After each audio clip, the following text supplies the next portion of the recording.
Looking back at more than half of the century, it has been observed that the World War I of 1914 to 1918 had a great and tremendous impact on the world and the developments across the countries of the world in the next 50 years.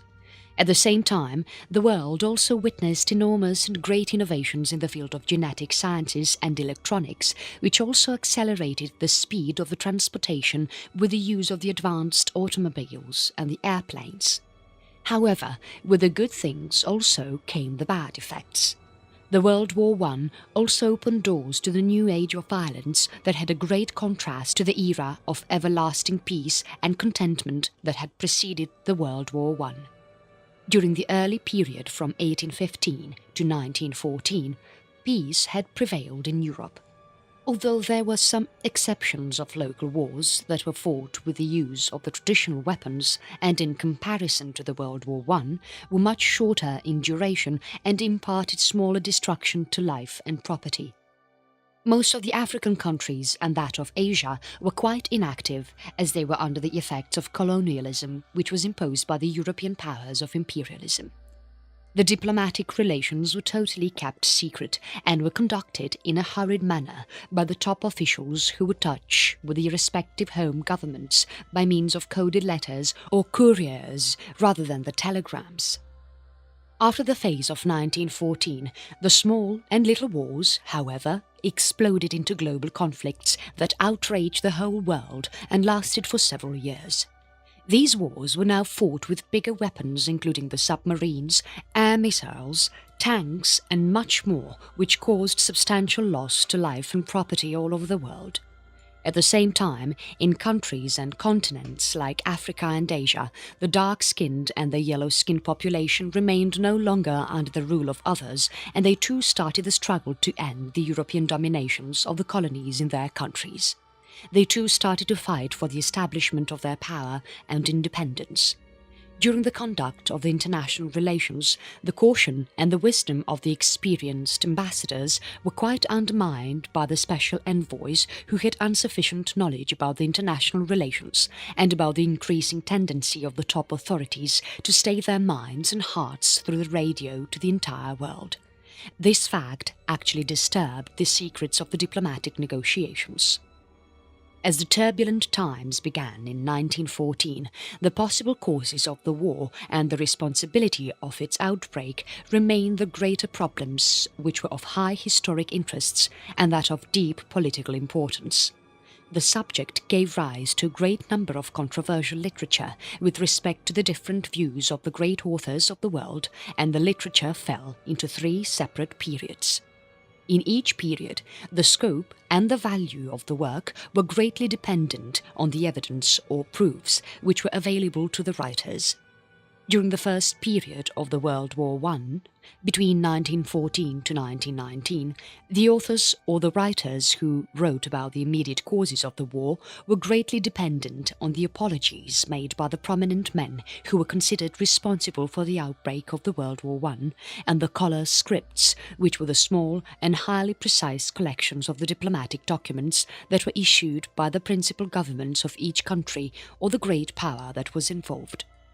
The writings of these writers and the times of the outbreak of the World War I were intended to prove the honesty and wisdom of the conduct of each powerful nation to throw the blame at each other for the responsibility of the outbreak of the war. Much of the literature during this period was badly affected and wrapped around the prejudice, wartime hatred and the political propaganda of each participant in the war. The assertions that were put forth by the writers during this time were on the side of the possible winners or the victors, which was summed up by the Versailles Treaty. This implied that the war was the result of the sole responsibility of the aggression reflected by Germany and its allies. The second period of the war, between 1920 to 1930, was quite notable for the publication of the complete and reliable collections of the diplomatic documents, which related to both the crisis of the July 1914 and also to the events which took place after 40 years. The extensive and the unprecedented revelations of the secrets in public from the archives was initiated by the German Republic. Soon, the other governments of the great powers also followed the footsteps of Germany. The French and the German collections comprised of as many as 40 volumes and were concerned with the international relations as far as the Franco-Prussian War. The immediate and the underlying causes. In the work of the great Greek historian Thucydides, he had mentioned the occurrence of the World War I as the difference between remote or underlying and the immediate causes of the war as the precise moment of the ancient civilization when Spartan military triumphed over the democracy of the Athenian government. This distinction is made between the gradual collection of the inflammable materials which got heaped up over a long period of time and the final lightning spark which starts the Holocaust in the form of the Great World War I. This distinction has been applicable to the World War I in a rightmost manner. For those who failed to understand this distinction have been in a confused state with regard to the responsibility of the war, as the responsibility of the underlying causes does not necessarily coincide with the responsibility of the immediate causes of the World War I. Some countries might have years to blame the World War I for creating such a situation which has been dangerous to peace, but they might have little to contribute to the causes of the war, and vice versa as well. If you have been questioning about the causes of the war, it could have passed through 3 phases. During the first 2 phases, the discussion has been centered around the question of the immediate causes from the assassination of the Austrian Archduke on June 28th at Sarajevo to the outbreak of war between England and Germany on 4th of August. In the third phase of the immediate causes, the scholars, however, began to question on the remote cause of the war. Let us have an insight into each phase in a detailed manner. The discussion of responsibility, 1914 to 1919. During the World War I and the Versailles Peace Conference, the discussion was concerned with regard to the responsibility of the immediate causes of the outbreak of the war. It implied more than on anything greater than what hatred, national prejudice and deliberate misinterpretation of the propaganda. It was also based on the public statements made by the officials and on the collection of the official documents which were published by the government of each country after July 1914. The first of these documents was the preliminary memoir and documents concerning the outbreak of war, which was common as the German White Script. It was laid on 3rd of August before the Reichstag, which in the words of the German Chancellor was put under the influence of the overwhelming events. The main purpose of this document was to prove to the Germans that Germany was fighting a war of self-defense against the Russian aggression. The document was supported by 27 telegrams and letters which fitted into the argument exactly, but were not presented in the proper chronological sequence. The White Script, however, made a poor impression in the regions outside Germany. In contrast to the White Script of Germany, another document was launched which was named as the British Blue Script. It had 159 documents which were arranged in proper chronological order. The Blue Script, in comparison to the White Script, seemed quite convincing and fairly complete. It gave the impression that Sir Edward Grey had strived for the preservation of peace, but had been thwarted in his efforts after facing rejection by Germany for all peace proposals. Another document, named as the Russian Orange Script, was published on 7th of August with 79 documents to emphasize Russia's efforts to establish peace during the World War I. A Belgian Grey Script with 79 documents gave the details of the Germany's violation of the international law in disrespecting the neutrality of Belgium. The discussion of the responsibility after 1919. New documents on the immediate causes. A second phase of the immediate causes of the World War I started with the publication of the Kautsky documents. These documents made it clear that Germany had not wanted or plotted for a European war. The Kautsky document was published in December 1919, which was the consequence of the German Revolution at the end of the war. In contrast to the White Script, this document consisted of 1123 documents which were arranged in strict chronological order and allowed to speak for themselves. Memoirs and Recollections. In addition to the several diplomatic documents of different countries, there was also a flood of apologetic memoirs and recollections from men who played significant roles during the World War I in 1914. Underlying causes of the war. To reach to the underlying causes of war, there are so many complexes and reached-out theories to explain the diplomatic history of Europe since 1870 back to the age of Louis XIV.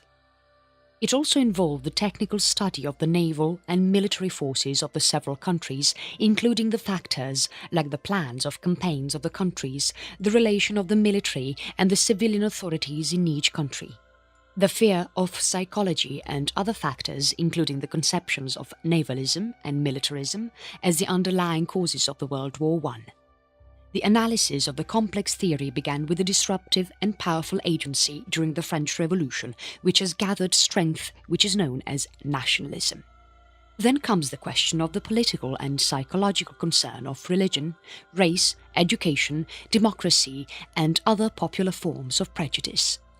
As the underlying causes of the World War are said to be economic problems and the intricate political issues which might have arisen out of the transformation of the society from the past hundreds of years by the modern industrial system in England, which subsequently shifted and penetrated to other forms of the society and the world. There were also problems of excess population, foreign markets, food supply and raw materials, including the accumulation of the capital investment seeking abroad and the colonial possessions. In addition, the influence of the newspaper and the press media also played a major role in being the main cause of the World War I.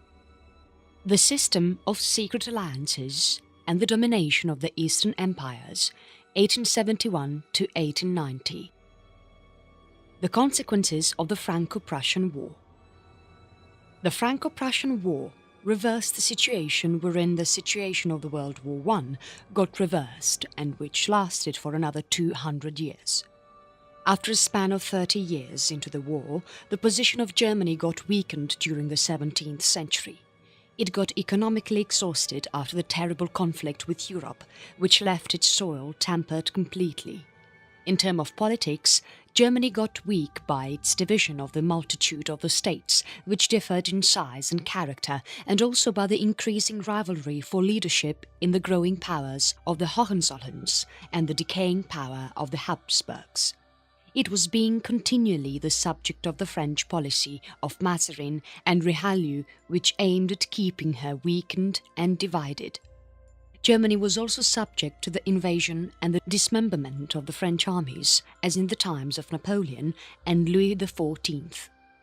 Early in the 19th century, it was the time of great humiliation and danger, wherein Austria and Prussia had sunk into their mutual rivalry, as the assistance they had from England and Russia had resulted in the unison of the War of Liberation to dethrone and expel Napoleon.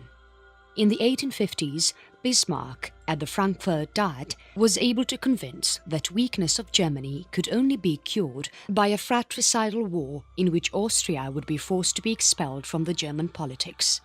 This reversed the situation between Germany and France, as it was now France which got weak and was in danger from a possible attack from the Rhine. League of the Three Emperors, 1872 to 1878. Between Prussia and Russia, there existed ancient bonds of friendship as their armies fought alongside to overthrow Napoleon. These bonds between Russia and Prussia were strengthened during the Polish Uprising and the Crimean War of 1863. Both the powers had the common interests in the prevention of the re-establishment of the Polish independence. This could have deprived these countries from spoiling the patrician of Poland. During the Franco-Prussian War, Russia served Bismarck greatly by maintaining an attitude of benevolence and neutrality and by tending to restrain Austria from joining into France and seeking a policy movement for Sadowa. The long months which followed after the siege of Paris were a critical and difficult period, for Bismarck and Russia could have embarrassed him greatly. Bismarck therefore recognized the services given by Russia during the period of 1870 to 71 by the humiliation of the Black Sea clauses which were imposed on Russia after the Crimean War.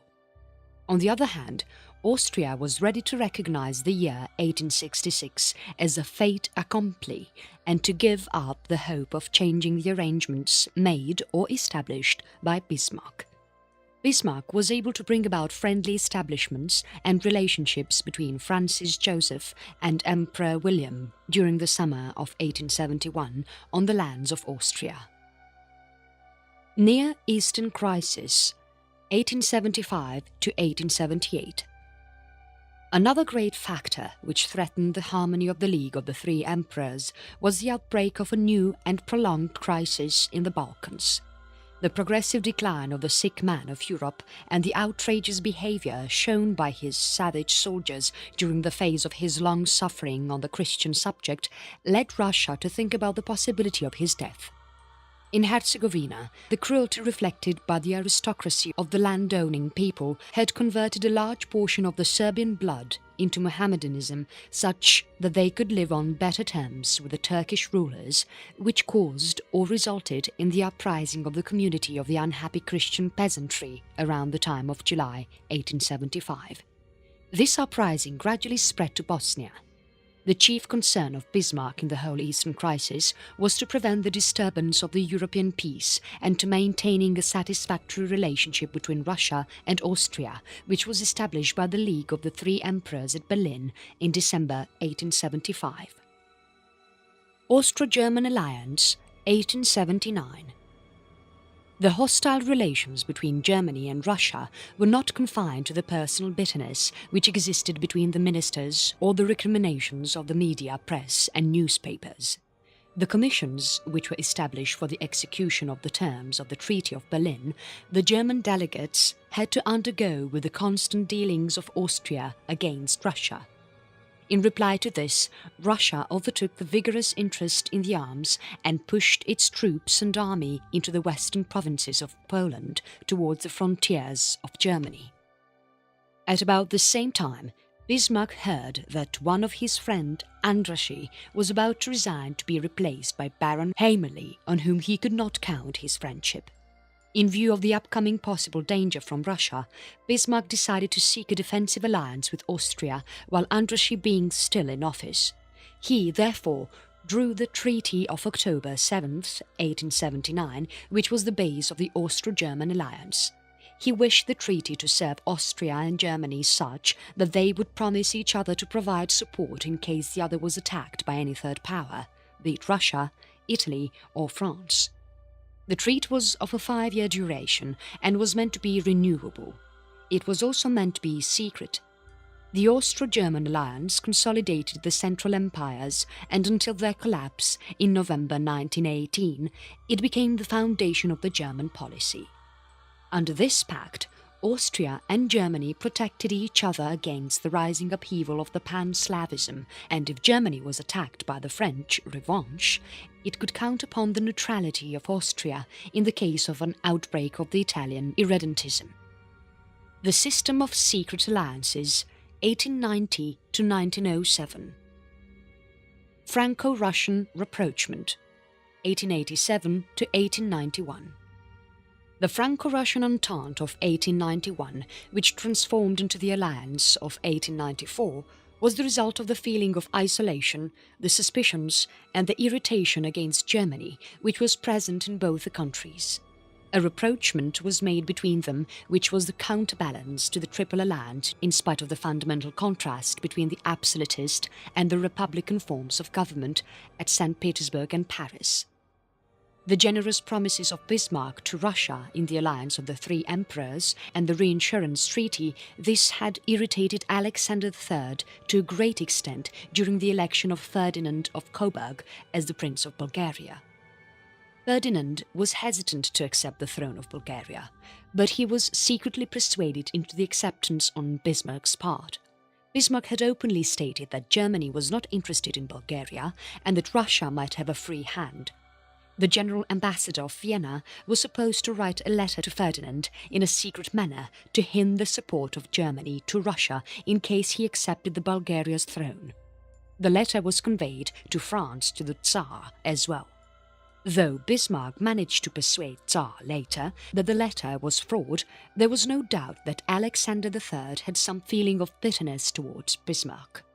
Like France, he was irritated and suspicious at the public announcement of the renewal of the Triple Alliance in 1887. Soon after the renewal took place, the Italian Premier Crispi in July 1887 had paid a visit to Vienna and then had advanced to confer with Bismarck at Friedrichsruh. On his return journey, he had expressed his will that Italy wished well of Bulgaria and that they cannot allow the Mediterranean to be affected by Russia. The Franco-Russian Alliance of 1894. The sudden turn of events and situations led the Russians to listen to the French to maintain the closer relations. It is interesting to note that in view of the form of the Franco-Russian Alliance and later the Anglo-French military and naval arrangements, the negotiations were made by the Russian and French authorities and not by the regular representatives of the regular diplomats. The fact that the Triple Alliance had been renewed and published to the world by the Italian Premier, Rudini, during a speech made on 29 June 1891. It was at the same time he took the opportunity to refer to the existence of Italy on agreements with England in a way to strengthen the suspicion of the Franco-Russian that England had joined the Triple Alliance. This was a quadruple coalition, and it was quite annoying to the Russians that it aimed merely at the preservation of the status quo, while it wanted to open the Dardanelles and to the French Empire, which had not completed the development of the colonial empire in Africa in the western Mediterranean region. In addition to the suspicion of the Triple Alliance, Gers and Alexander III got alarmed by the strong attitude adopted by the French with regard to the dispute between the Greek Orthodox clergy and the Roman Catholic on the concern of a Church of Nativity and Bethlehem. They also realized the importance of ensuring that the French friendship was secure in case of borrowing more money at Paris. England at the partition, 1890 to 1898. The traditional policy of England, which had been of splendid isolation, had been subdued as by keeping its hand free, it could enjoy the balance of power in Europe between the groups of the continents. In the years which followed the Franco-Russian War, England was still adamant at its traditional policy. Bismarck approached England thrice to have an alliance with Germany, once in September 1879, other in November 1887, and the last one at January 1889. But all these times, Bismarck had to lose, as Lord Salisbury was in a fear that he could not get the approval of the Parliament for such a policy. England made no move to depart from its no-alliance policy, which was to merely make an entente with Austria and Italy in 1887. These three countries expressed their common intent to maintain the status quo and peace in the Turkey and Eastern Mediterranean. With this agreement, England was not bound by any sort of military obligations, but it had to confirm its friendly relations with the Triple Alliance. But by the time the formation of the Franco-Russian Alliance happened, England seemed to have come to the conclusion of parting the ways. With her weak position in Egypt, England was greatly exposed to the oppositions of the continental powers. The Anglo-French Entente, 1904. The Minister of Foreign Affairs of France, M. Declars, in June 1898, had declared the first object of his policy was to secure the rapprochement with England. If by chance France had to expand its colonial empire, the age-long hostility with England would come to an end. Declars thereof took effective and precautionary steps towards reconciliation with perfidious Albion. He approved of the treaty to settle the dispute with Anglo-French boundaries in the Niger Valley.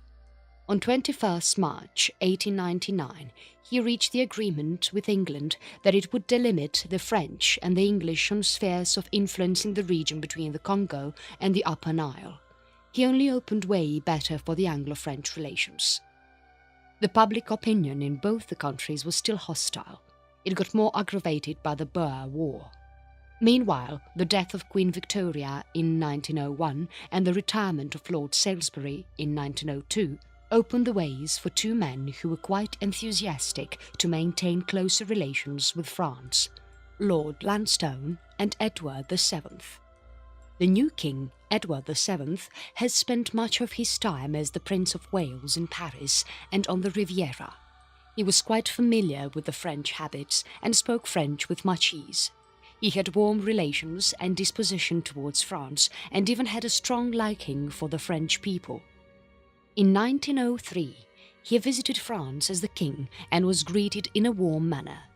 The President Loubert of France greeted King Edward with a return gift that was the cordiality from both the sides. The Morocco Crisis of 1905. The Kaisar's visit to Tangier on 30th of March 1905 was believed in England and France to be the main cause of the Declared fall on 6th June. This was the result of the German efforts, which was a threat of force to test or break the newly formed Entente Cordiale to separate England from France.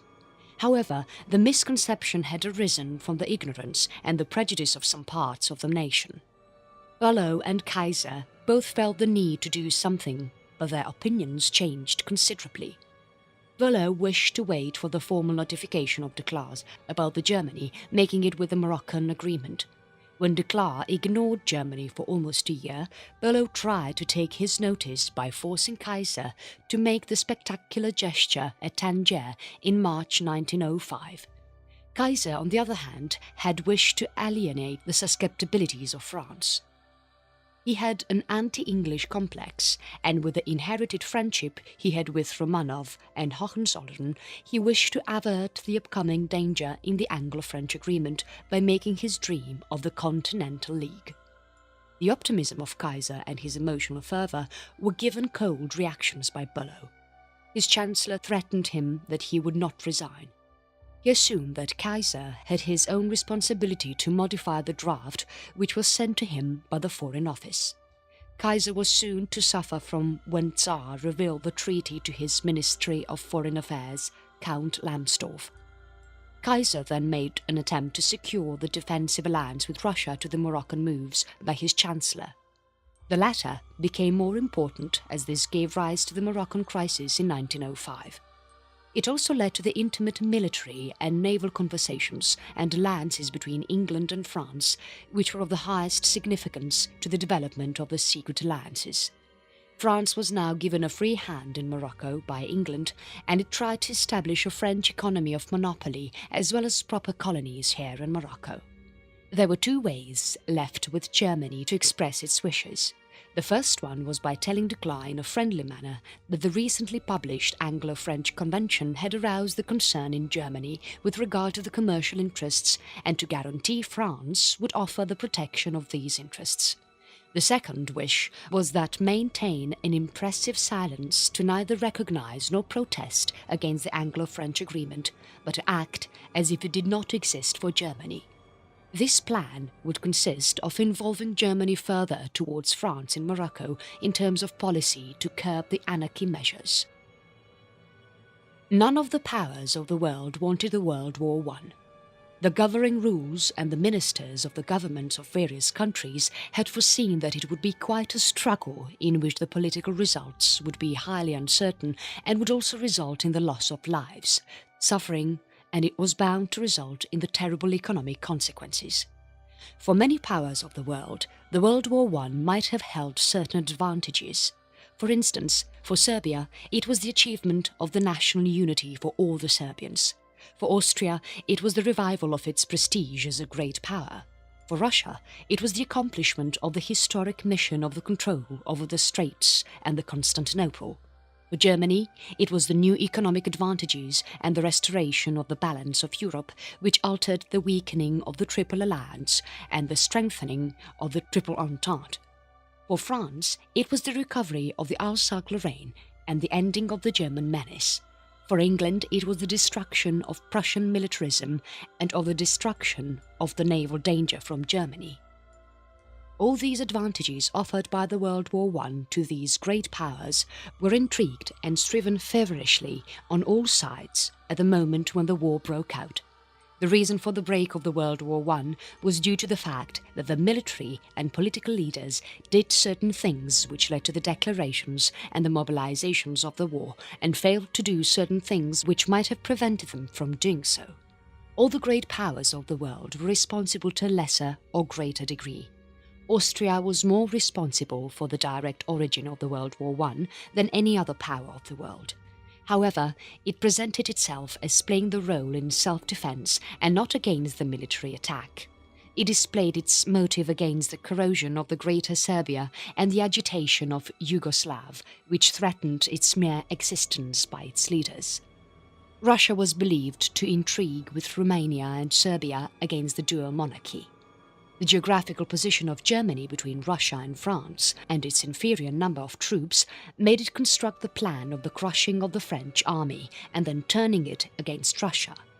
The responsibility of Russia also lay in the secret military measures which it was carrying on the diplomatic negotiations.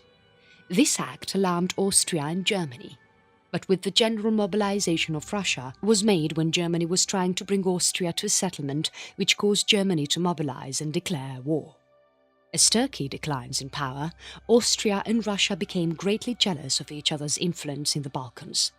Russia now wished to achieve its historic mission, while Austria thought of the prevention of any possible danger from threatening it from the powers of the Great Slav on the southern frontiers of the nation. The League of the Three Emperors and Bismarck, and the later venture of Russia into the Far East, prevented this rivalry for many years from hampering and disturbing the peace of Europe. However, with the ambitious aims of Count Eichenthal and M. Izvolsky, the rivalry became acute and severe during the outcome of the Buchlau bargain. Eichenthal succeeded in taking powers of Bosnia and Herzegovina. At the same time, M. Izvolsky failed to open the straits as Austria has the support of Germany. However, England was reluctant to give acceptance to the one-sided proposal of Izvolsky to open the straits to the warships of Russia, but not to those belonging to the great powers. The annexation crisis was thus carried out without the use of power and war, which was all because of the solution provided by Germany. The verdict of the Versailles Treaty stated that Germany and its allies were responsible for the World War I, which should be, however, revised. The popular feeling, which was widespread among the Entente countries, became doubtful whether a legal and formal revision by the historical scholars and through public opinion